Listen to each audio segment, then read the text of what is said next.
నువ్విచ్చిన మనసే క్షేమం, నువ్వు పంచిన ప్రేమే క్షేమం, నువ్వయ్యి నేనున్నాను క్షేమంగా.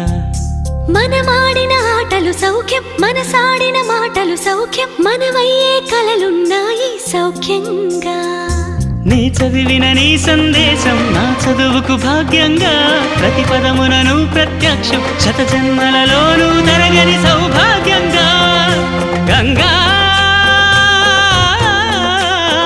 నిజంగా నువ్వే నాలో సగభాగంగా. నీ ఉరుకులే రాగంగా